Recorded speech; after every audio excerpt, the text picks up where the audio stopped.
Happy President's Day. Hope you all, anyone who out there who had a day off, hope you had a good day off. Celebrating, they turned it into celebrating all of the presidents, but originally it was George Washington's and Abraham Lincoln's birthdays. They were celebrating two of the greatest presidents in our history, and we salute them. So you're listening to the Beyond Reason Radio President's Day edition, and unfortunately we start with some bad news. Well, it's not only news, you all know this. Justice Scalia died over the weekend, and now it has begun. It already has begun. It began right away about what happens next. Who do we appoint next? Will the president appoint somebody at all? Should the Senate let him appoint somebody? And there's a lot going around, but your humble host here, Michael Yaffee, the voice of reason in a world that is beyond reason. Here at Beyond Reason Radio, we'll try to go through it all. Try to be a voice of reason through it all. And honestly, I'm just going to tell you the blunt truth about it all. But first, let's play what Obama immediately, shortly after Scalia it was announced that he died. Obama came out and made a comment on this, and we'll talk about this. Very interesting as well. There's a point being made that Obama did this statement while not wearing a tie. Now, I think it's probably nothing, but people are saying it's a lack of respect he had for Justice Scalia, because Justice Scalia, as you all know, was one of the best conservative justices in the country, in the history of the country, who believed in, well, the Constitution, which you would think all justices would believe in, but they don't. Scalia did. He believed that we should interpret the Constitution based on what it was written, the intention of it being written. So when the Constitution was written, when they made laws in the Constitution, we should interpret it based on their intention of when they made the laws. But there has been a lie pointed out there, as many of you know, that the Constitution is a living and breathing document. It should be changed to our wills, to the whims of society and the leaders of society. Of course, then we don't become a nation of laws anymore, do we? We are no longer a nation of laws, are we? Instead, we are a nation of men and the whims of men. And Justice Scalia was against that. He believed in the rule of law and the Constitution. But Obama, unfortunately, he was pronounced dead, and Obama made a statement shortly after, and this is what he said. I plan to fulfill my constitutional responsibilities to nominate a successor in due time. There will be plenty of time for me to do so and for the Senate to fulfill its responsibility to give that person a fair hearing and a timely vote. These are responsibilities that I take seriously, as should everyone. Yes, all of a sudden, Obama takes the Constitution very seriously. In his term, he has just such revered the Constitution, and now and of course he takes it seriously. But he came out immediately and said he will appoint someone, and he believes it's his constitutional duty to do so pretty quickly, and he believes it's the constitutional duty of the Senate to do so as well. Now, Ted Cruz, there's been a lot of talk about this on the campaign trail, and I like what Ted Cruz had to say.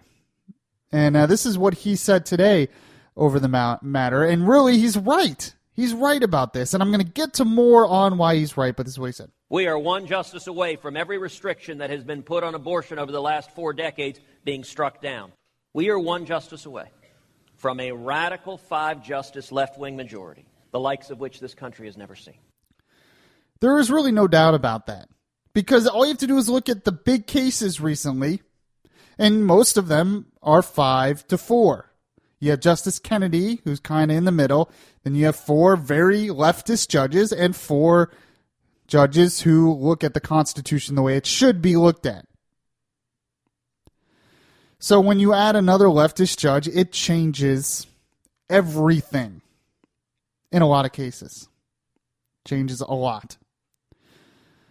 But the main point I want to make about this is when Obama comes out and he talks about his constitutional duty, and he takes this very seriously, and this should be done because this is the way things are.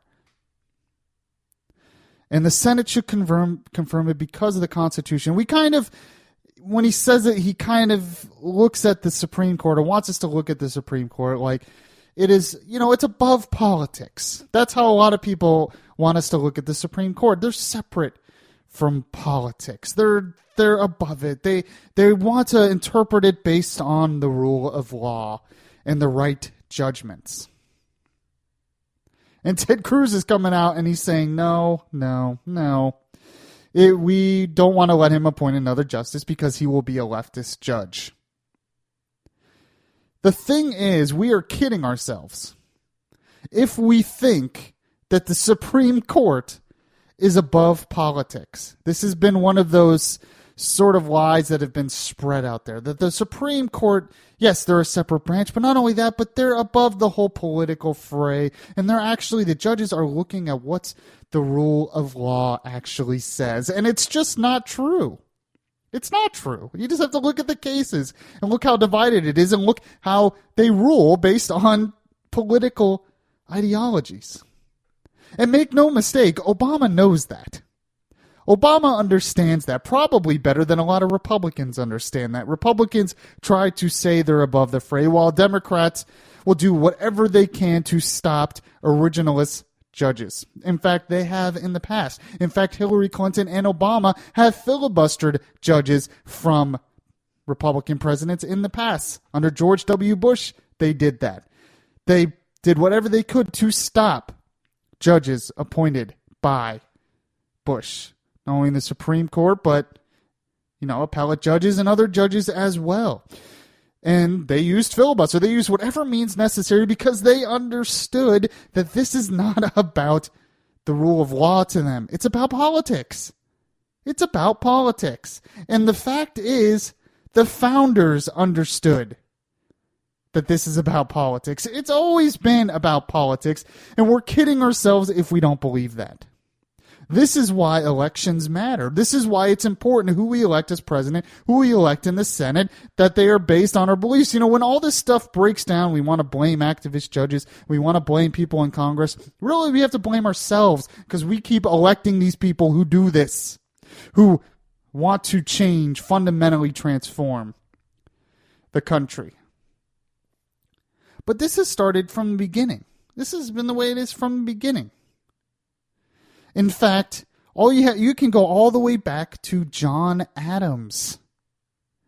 John Adams, before he left office, because Thomas Jefferson won the election and he was going to come into office, one of the last acts he did was he appointed Justice John Marshall to the Supreme Court. And the Federalist Congress at the time, before the next election came in, approved it, confirmed that justice. John Marshall was a noted Federalist. John Marshall was a noted friend of John Adams. John Marshall worked against Thomas Jefferson. It was about politics. It was a brilliant last political move of John Adams before he left office. I'm telling you this because we're kidding ourselves. And the reason why the Senate needs to block, not confirm whatever justice Obama wants to appoint, especially if there's a good chance we're going to have a Republican president in the next term. The reason isn't about, there's precedent that you don't do this before an election year, and it really should be up to the next president and blah, blah, blah. No. Let's not play games here. Those are nice talking points, but that's not the real reason we need to stop it. The real reason we need to stop it is to stop the leftist agenda by Obama, the leftists in Congress, and progressives. That's why we need to block it, and that's why Ted Cruz was right. It's not about precedent. He has said that before, but it's about the fact that who Obama appoints could very well change the direction of our country in a very dangerous way. And that's why this is vitally important. It's important if we believe in conservatism, if we believe in the Constitution, if we believe in, say, the right to life even before you're born, if we believe that the Constitution does not give the government the authority at all to get involved in your health care, if the government is overstepping its bounds on the EPA, if we're sick and tired of executive orders, unconstitutional executive orders by presidents like Obama, it is up to us to appoint a judge who will stop it.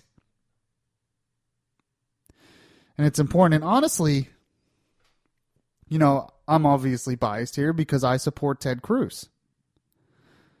And honestly, is there really anyone better than Ted Cruz on this issue? He was a solicitor general to the court. He knows about the court. He knows the history of the court probably better than any other candidate there. If we want to elect someone who's going to appoint a constructionist, originalist judge, I don't think there's anyone better than Ted Cruz, honestly. Or we could go with Donald Trump, who said this about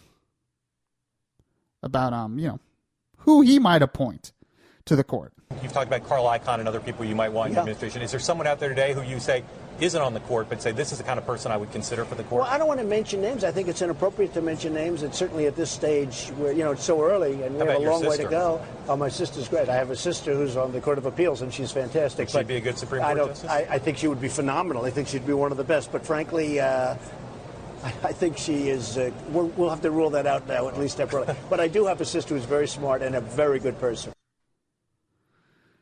Does anyone realize that his sister is an extreme leftist judge who believes in partial birth abortion and has supported it in cases in the past?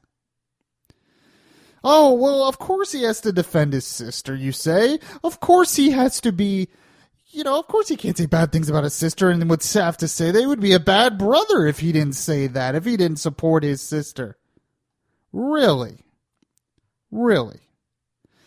Isn't that ironic, then? So we should just give him the benefit of the doubt, even though he's basically said there, yeah, his sister, he didn't say that he would appoint his sister because he didn't think it would happen. But he says someone like his sister who believes in partial birth abortion would make a great Supreme Court justice. And we're not supposed to say that, well, that's not fair because that's his sister. But Trump does the same thing, does he not? When he makes criticisms like this. Jeb is so wrong. Jeb is absolutely so. That's just so you understand. You know what that is? That's Jeb's special interest and lobbyists talking. Look, let me just tell you something. Jeb, they lied. Okay. They said there were weapons of mass destruction. There were none, and they knew there were none. I am sick and tired of him going after my family. One of the main attacks by Donald Trump against Jeb Bush is because Jeb is often very supportive of his brother and his brother's policies, George W. Bush. And then Trump comes out and says they lied, which, by the way, that's what Democrats used to say. I mean, that's what Democrats say, leftists. They lied, people died. That's one of the biggest Democrat slogans out there for years, and now Trump is saying it. That should tell you a lot. But anyways, that's neither here nor there. So if Jeb Bush is able to be criticized because of the policies of his brother and because he supports his brother, then Donald Trump should be able to be criticized for supporting his leftist sister judge. This stuff matters. And this is really, the fate of the Constitution could be in the hands of this next president. Which candidate do you believe really supports the Constitution? Which candidate do you believe will appoint the best judge to defend the Constitution in the court? Which candidate will stop Obama right now from appointing any judge. That's going to be Ted Cruz. Ted Cruz says he will filibuster. He will do whatever it takes to stop Obama, and he realizes it's about politics. Let's not play games, as I've said before. This is about politics. It's about politics to the Democrats. It's about politics to Obama. So who are we to say, oh, well, it's our constitutional duty? Forget that. We're trying to save the country. And I'll tell you one thing. If the Senate confirms whoever Obama appoints, if the Senate decides to confirm whoever Obama appoints, they will have elected Donald Trump. Mark my words. They will have elected Donald Trump if the Senate confirms whoever Obama appoints, because it will put the nail in the coffin to the idea that we cannot trust people in Washington. We cannot trust the Republican Party and the Republican establishment, and we need a true outsider. And they will elect Trump, even though, I played who Trump thinks would be a good Supreme Court justice. But that doesn't matter. And I'm going to get to that more in the next segment, because it's not about Trump. It's not about him as a person. It's about the idea of him and what he represents. We're going to talk about that a bit, because I have to talk about that Beyond Reason GOP presidential debate that happened on Saturday. One of the craziest, weirdest, and I thought one of the worst debates I've seen in a long time in terms of substance. But that's what happens when Trump's there. I'm sorry. I'm just going to say it like I is. I'm going to say it exactly as I see it. So we got to talk about that, and there's a lot of other things we're going to talk about, as well as your host, Michael Yaffee, will sift through everything in the news that is beyond reason. You're listening to Beyond Reason Radio here, beyondreasonradio.com, and streaming live on the Beyond Reason Radio app. If you like Beyond Reason Radio, well, make sure to show it by liking the Facebook page at facebook.com/Beyond Reason Radio. Are you a small business owner in the Orlando area? Are you looking for a new, affordable way to advertise your business? Well, look no further than Beyond Reason Radio. By advertising on Beyond Reason Radio, you use the power of the internet, of radio, and of podcast. Beyond Reason Radio is available on pretty much any podcast outlet you can think of, and that means your advertisement could be on those podcast outlets as well. What better way is there to reach a loyal conservative audience for you? On Beyond Reason Radio, you get personal advertising by me, Michael Yaffee, the host, to reach people who are interested in your business. If you're interested in advertising on Beyond Reason Radio or the website beyondreasonradio.com or the podcast available, like I said, anywhere, all you have to do is go to the Facebook page, like the Facebook page at facebook.com/Beyond Reason Radio, and send me a message telling me about your business and say you're interested in advertising. Why not help lift your business up today by advertising on Beyond Reason Radio?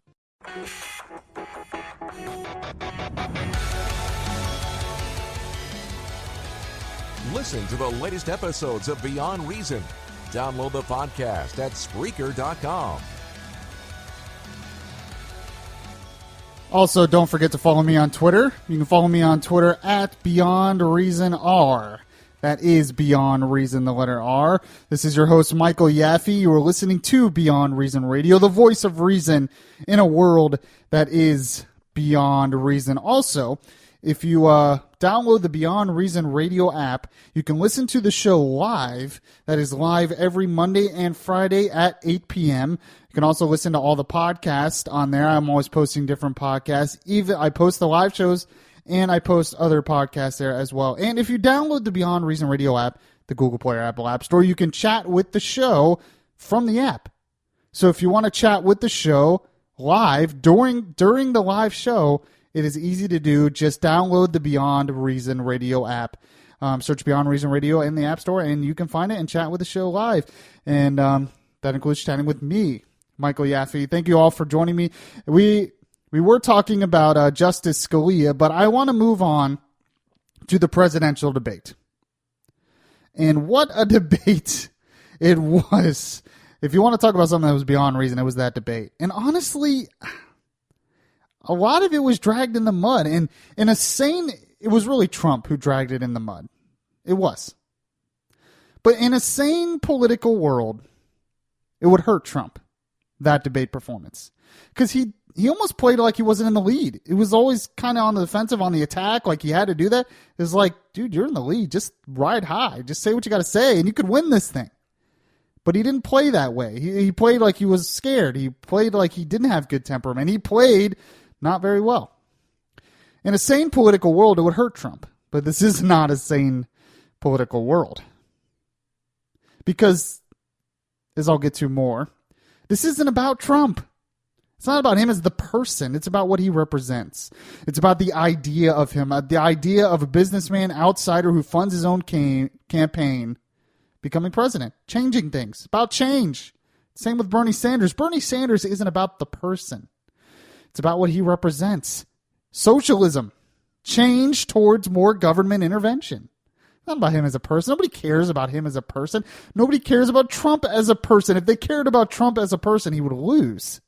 Because I don't think anyone really thinks he's that great of a person. But it's not about him as a person. It's about, like I said, what he represents. And it's hard to get people to go against that when they've made it up in their minds that that representation is needed. You can tell them all about the bad things about that person. They don't care because it's not about the person. Like I said. But as I said before, the debate got interesting, especially this. And I want to go over this because it raises the question. But first, let's play a little exchange here between Ted Cruz and Donald Trump. Right now, today, as a candidate, he supports federal taxpayer funding for Planned Parenthood. I disagree with him on that. That's a matter of principle, and I'll tell you. You are the biggest liar. You probably are worse than Jeb Bush. Trump did a lot of that. And Marco Rubio did a lot of that, too. That's another reason why this probably won't hurt Trump that much. Because even though Trump did poorly, there was nobody in that debate who did well. There was no one who shined in spite of Trump. Everyone's saying Marco Rubio won the debate. He wins a lot of debates. It doesn't seem to help him enough to really win the elections, the primaries, but they say he won the debate. But he got in the mud, too. Ted Cruz was in the mud. And the only one who seemed logical through it all was Ben Carson, but it's really too late for him. I felt bad for him because he didn't get enough time to speak like usual. And every time he spoke, he's like, go to my website. Go to my website, please, Ben Carson. There's actually good ideas there. Just go. Every time he spoke. It was very interesting. But here is the question that we have to ask. Did Ted Cruz lie? Did Ted Cruz lie there? Trump is saying that Ted Cruz is lying about that. Trump is saying that Ted Cruz is a bigger liar than Jeb Bush. Trump is saying, and Rubio saying, that Cruz is a liar. And specifically, this was about Planned Parenthood. Did Trump support, to this day, does he support funding Planned Parenthood? Or did Cruz lie about that?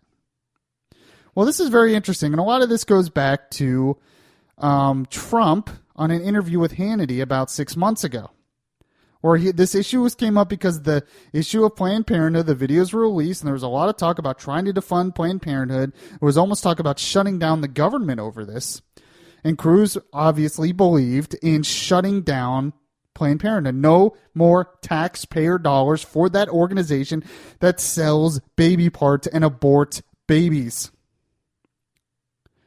So Trump was asked about this in an interview with Hannity. And, well, let's go through it. Is Cruz lying? Or is he telling the truth? This is what Trump said in that interview.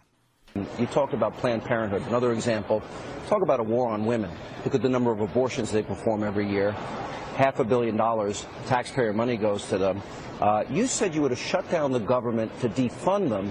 You also talked about some of the good things that they do. They do good things. Should the taxpayers pay? Fund having to do with the abortion. Should taxpayers give, with the debt we have, it's $128 trillion in unfunded liabilities, should we even give them a penny? Okay, so look, let's say there's two Planned Parenthoods in a way.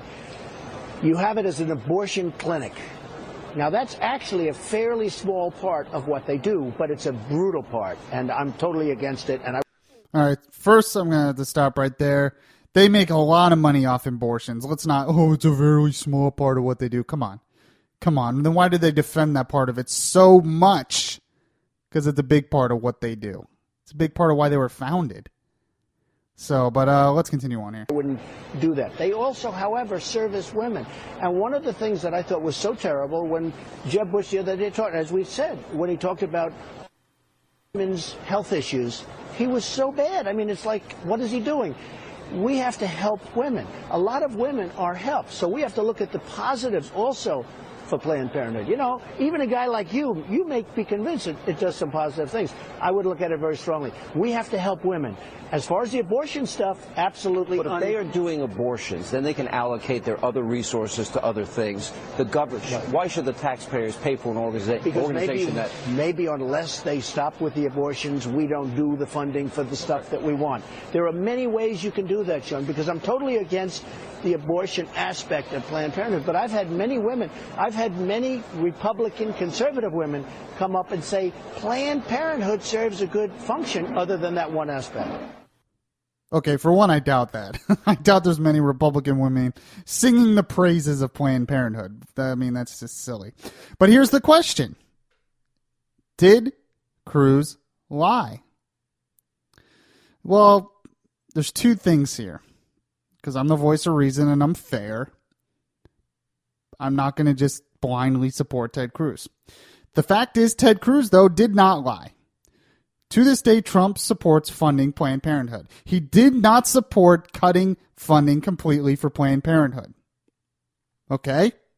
So it's not a lie. Conservatives like me believe that they should not be funded. If they're going to continue doing what they're doing, they should not be funded. Period. I don't care if they do some good stuff. They abort babies and sell their parts. But the implication then is that when Ted Cruz says that, the implication is that then Trump supports abortion and supports Planned Parenthood abortions. Well, if you listen to that audio, Trump did not say that. Trump said he does not support the abortion part of it, and he says he wants to find a way to get them to stop doing abortion while funding the rest of it. Now, that's stupid. That's dumb.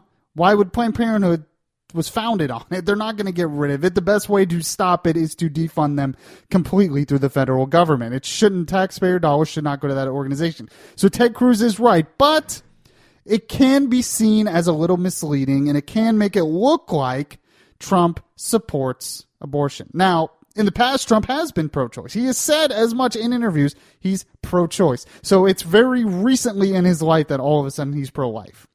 So there's way other ways to attack Trump on this.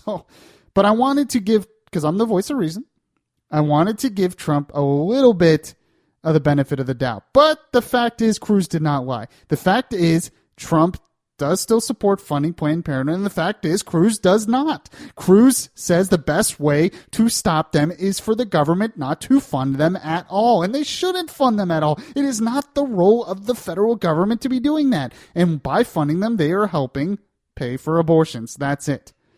So if you really want to attack Trump on this, you need to attack him on his stupidity on this issue, believing that, we can make a way where they do women's health and not abortion. No, there's plenty of other organizations out there that do women's health that we could fund that don't do abortions. He's saying that because of politics, because he's a Democrat.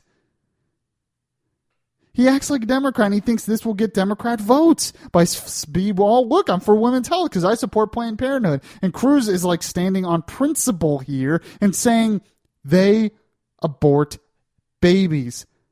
If any of their money goes to that, we must stop the funding of it. So there you are. There is the question. Did Cruz lie? No. Is it a little bit misleading? It is a little bit misleading. But he didn't lie. But here's the thing. None of this matters.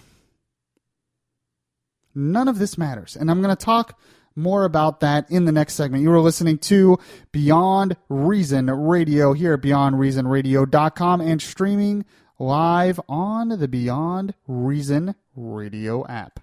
Subscribe to the Beyond Reason podcast today on your Stitcher app and hear the voice of reason anytime.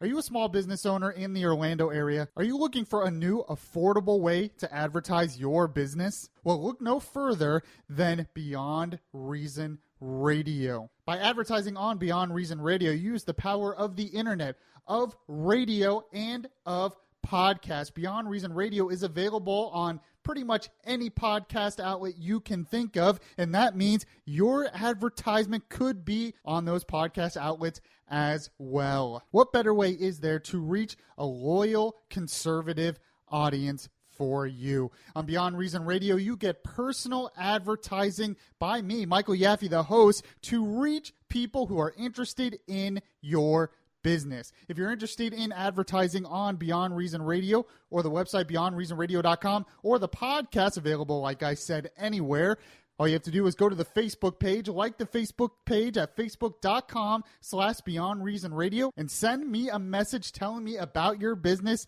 and say you're interested in advertising. Why not help lift your business up today by advertising on Beyond Reason Radio?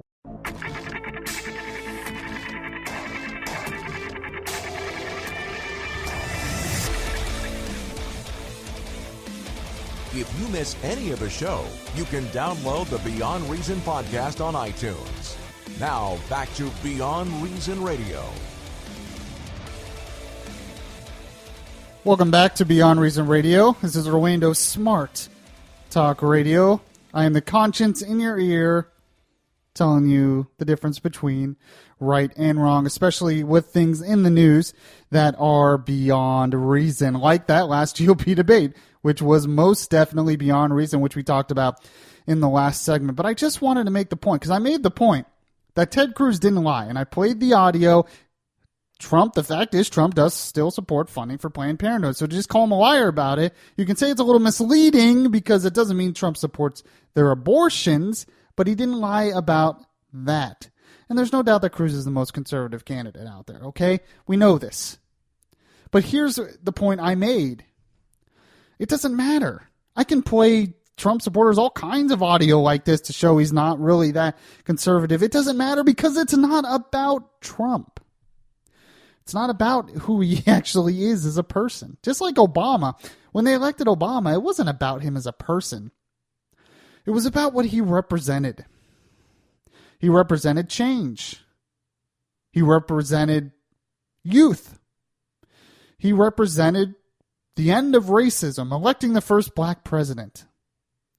He represented all these different things. You could play audio of him at his church, Jeremiah Wright, all that crazy things he said, doesn't matter. You can play audio from him in the past saying he wants to bankrupt coal companies, doesn't matter. You can say all this stuff. You can have even pundits admit before he was elected in 2008, they don't really know a lot about him. It doesn't matter because it wasn't about him as the person. Just like with Trump, it's not about him as a person. It's about what he represents and what the Republican Party and the establishment does not understand. And they still don't understand.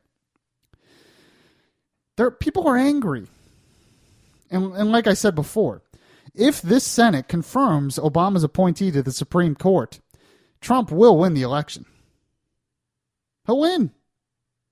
Because that'll be the last straw. And I said before, I think Trump's going to win anyways, probably because when I say the election, I mean the primary. He'll lose the general. Trust me on this. But he'll win the primary. I thought he would probably win the primary after the omnibus spending bill, which the Republicans caved on again to the Democrats. Trump represents a change from that. Now, as a person, will he actually change those things? Probably not. There's nothing in his history that suggests to me that he will. But it doesn't matter. I'm telling you this. And it's the same on the Democrat side.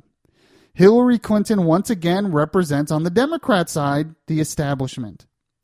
The same old, same old. And people on the Democrat side, the radical leftists, the young socialists, they want change as well. And they go to someone like Bernie Sanders because he represents that change. It's not about him as a person. They don't care about him as a person. He's an old fuddy-duddy guy. If it was just about image, there would be no way they would support Bernie Sanders, but it's not about image anymore. And that's one thing that both political parties do not understand. If this campaign, if this was all about image, Rubio and Hillary Clinton would be running against each other. It's not about that anymore. It's about the idea of change and the idea of radical change and the idea of being angry at the established status quo. The two best people that support that right now in people's minds are Donald Trump and Bernie Sanders. So just a little bit there. When we say I can criticize Trump till my face turns blue and warn people about who he actually is, it doesn't matter because they don't care about who he actually is. They care about what he represents. Now, speaking of Bernie Sanders, he was on Fox News Sunday with Chris Wallace, and I found this interview very interesting. And Chris Wallace almost took him off guard a little bit with one of these questions. You have to listen to this question and listen to his answer. And it's an answer that I've debunked before and I will debunk again. But I think Chris Wallace in the question actually makes a very interesting point. Check this out. Senator, one of the central points in your campaign, you say it over and over again, is that the American is, in your words, rigged. But I want to go over some numbers with you. In 1981, the top 1% paid 17% of all income taxes. Now the top 1% pays 37%. Question, sir, if the wealthy have rigged the system, why have they done such a lousy job of it? Oh, Chris, I think you are missing the major point here, and that is... He's thrown off a little bit. I just had to point that out. You hear the little laugh. I love it. He wasn't expecting that, but here we go. What we have seen in recent years is a huge transfer of wealth from the middle class to the top 1/10 of 1%, whose percentage of wealth in America has doubled. We're talking about trillions of dollars going from the middle class to the top 1/10 of 1%. But, sir, isn't a lot of that because of the economic policies of President Obama and of the Federal Reserve, which put interest rates at basically zero? No, these are policies that have gone on for a long, long time under Republican administrations and Democratic administrations. Now, are we better off today than we were when President Bush left office and we were losing 800,000 jobs a month? Of course we are. But for the last 40 years, what we have been seeing is a middle class disappearing, people working longer hours for low wages, and today, as it happens, 58% of all new income is going to the top 1%. That's a rigged economy to my mind, Chris.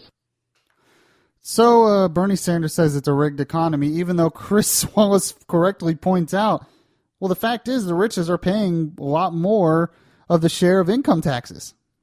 So how do you explain that? If it's so rigged for them, how come they're paying more taxes? And then he makes this lie once again, that there has been a massive transfer of wealth from the poor, the middle class, to the rich. But because the rich are getting richer, that automatically means that the poor are getting poorer. That there's a pie and that the rich are taking more of it and the poor are getting less of it. But this is not the case, as I've said before. In fact, I looked up some information here, and the Foundation for Economic Freedom had some interesting stats on this, which I thought were interesting. And they talk about this so-called lie. This is what it says. The top fifth income earners in the U.S. increased their share of the national income from 43% in 1979 to 48% in 2010. So yes, they have gotten richer. Although not as much as you would think, talking to Bernie Sanders. And the top 1% increased their share of the pie from 8% in 1979 to 13% in 2010. Oh my God, you talk to Bernie Sanders, you'd think it'd be a lot more than 13%. But this is where it gets interesting. But note what has not happened. The rest have not gotten poorer. That's exactly what I said the last show. By the way, you should check out my old shows. Go to beyondreasonradio.com or iTunes or iHeartRadio and check out my old shows. But note what has not happened. The rest have not gotten poorer. They've gotten richer as well. The income of the other quintiles increased by 49, 37, 36, and 45% respectively. In fact, they've increased a lot more than the other quintiles. While, like I said, the other quintiles increased 8, 2, and 13%, the poor have gotten a lot richer as well. That's because the pie has grown. So there has been no transfer of wealth. It's a lie. It's not economics. On this article, it continues on the Foundation for Economic Freedom. Detractors will try to argue that the poorest quintiles have a smaller percentage of the overall pie. That might be true, but the pie is much, much bigger. Would you rather have 50% of a million or 20% of a billion? See? It's because the pie's gotten bigger. Another way of putting this is, would you rather be better off even if that meant certain people were super well off? Or would you rather everyone be worse off as long as everyone was equal? See, that's their goal. Socialism, communism, not growing the overall pie, not creating more economic opportunity for everyone, but making sure everyone's equal even if the pie is smaller. That the poorest among us are still on balance doing better today than they were 50 years ago is a remarkable testimony to what relatively free people and markets can do, even as governments put up roadblocks. So if the poor aren't getting poorer, why do people say they are? Well, it has to do with the whole thing that because the income inequality, they automatically assume that the poor are getting poorer, and it's not true. And there's actually some interesting facts I'm going to get to as well, because the poor have gotten poorer in the past couple of years under Obama. But the rich have gotten poorer as well, believe it or not, in the past couple of years. And the reason is very interesting. We're going to get to that in the last segment and so much more. You are listening to Beyond Reason Radio here at beyondreasonradio.com and streaming live on the Beyond Reason Radio app. I'll be right back. It would be beyond reason not to listen to Yaffee on your TuneIn Radio app. Download the app today and search Beyond Reason Radio. Are you a small business owner in the Orlando area? Are you looking for a new, affordable way to advertise your business? Well, look no further than Beyond Reason Radio. By advertising on Beyond Reason Radio, you use the power of the internet, of radio, and of podcast. Beyond Reason Radio is available on pretty much any podcast outlet you can think of, and that means your advertisement could be on those podcast outlets as well. What better way is there to reach a loyal, conservative audience for you? On Beyond Reason Radio, you get personal advertising by me, Michael Yaffee, the host, to reach people who are interested in your business. If you're interested in advertising on Beyond Reason Radio or the website beyondreasonradio.com or the podcast available, like I said, anywhere, all you have to do is go to the Facebook page, like the Facebook page at facebook.com/Beyond Reason Radio, and send me a message telling me about your business and say you're interested in advertising. Why not help lift your business up today by advertising on Beyond Reason Radio?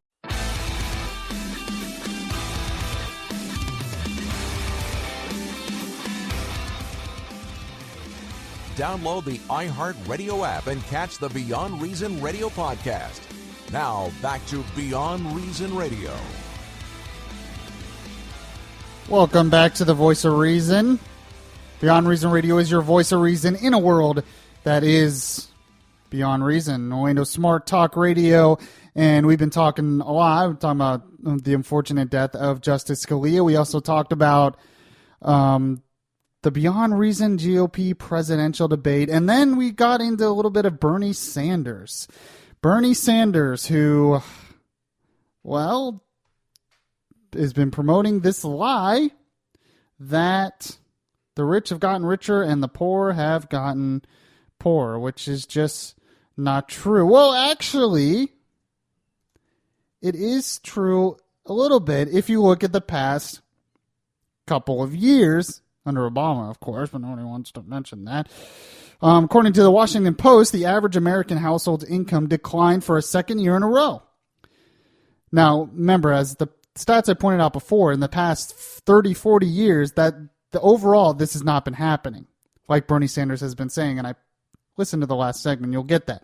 But according to the past couple of years, the average American household's income declined for a second year in a row. The data from the Bureau of Labor Statistics show down from 0.9% to $64,432 a year. The wealthiest fifth of Americans were an exception, as their incomes increased by 0.9%. So it's been down, up, not really that much. Among the poorest fifth, the contrast, incomes declined by 3.5%. So you're saying, oh no, the rich are getting richer and the poor are getting poorer. But here's what's very interesting. That is income before taxes. This is how much taxes makes a difference. Under Obama, Bernie Sanders isn't even in office yet. This is just under the current socialist Obama. Taking taxes into account, the rich were much worse off. Income after taxes declined 8.1% in the wealthiest group, compared to just 1.8% among the poorest. So before taxes, the rich were getting richer just by 0.9%. But after taxes, their overall income declined in the past year, 8.1%. That is how much taxes makes a difference. So what Bernie Sanders wants is already happening. This whole redistribution of wealth, taking from the rich to the point where their incomes are going down. Of course, once again, why we believe that that's what's better for the economy, when I just pointed out in the last segment that free market economics has created more wealth than the history of mankind, and in the past 50 years all incomes have increased because of it. But that doesn't matter. We have redistribution of wealth, and for some reason they believe this money is in better hands with the government than with, I don't know, free people. Free businesses? Is this just me? So I just thought that was some interesting facts for you, how much taxes makes a difference. So if you're wealthy, your income, you thought your income went up in the last year, it actually went down because more taxes were taken away from you. Okay, I wanted to get into something else here because we were talking about Trump earlier. And this doesn't happen very much here. But I'm going to have to say, on Trump, I might have to agree with Bill Maher. That's right, the leftist TV host on HBO. Made some comments about Trump. And I have to say, I probably agree with him when it comes to Trump and a lot of other things.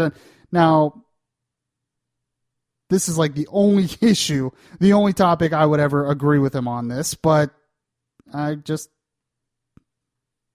found it kind of interesting. Okay, Bill Maher. This is the headline. Bill Maher, Trump will win against a party that won't say Islamic extremism. While he admits that Donald Trump is a petulant child riding high on a campaign of braggadocio, he admits that he will probably win because the Democrat Party will not call the enemy by their name. This is what he said about Trump, and a lot of this is kind of what I said. I can't believe I might agree with this guy. No. When it comes to campaigning, he's a natural, talking about Trump. He has a sense of what his audience wants and what works for them, like nobody I've seen in a long time in politics. I've said that before, by the way. I've said it's amazing that Trump hasn't been in politics his whole life because he acts like a politician. He's very good at it. Maher continues, he also has a talent for smiting his foes that is very rare. Literally anyone who crosses his path. Ben Carson rose in the polls for a while. Bam, dead. Ted Cruz, he went right for the jugular. You're a comedian, Ted. Hillary, who even thought to bring back Hillary Clinton and Monica Lewinsky Everybody thought that was old news. Trump, not so much, brought it back.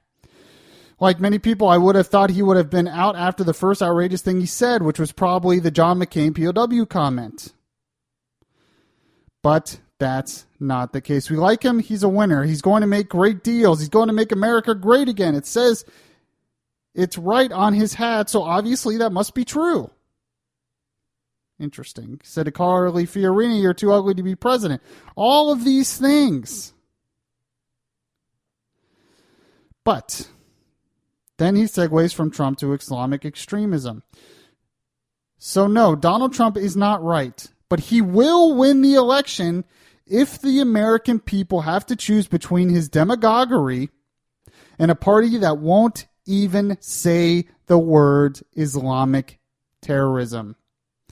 I think the Democrats could lose on that issue alone, especially if there's another attack. Maher admits that he has a hint of admiration for Trump, and he actually thinks Ted Cruz is worse than Donald Trump. Donald Trump can be talked to, hey, that makes me like Ted Cruz more if Maher doesn't like him. But that's why we love politics, right? He says it's also crazy, fascinating, and unpredictable.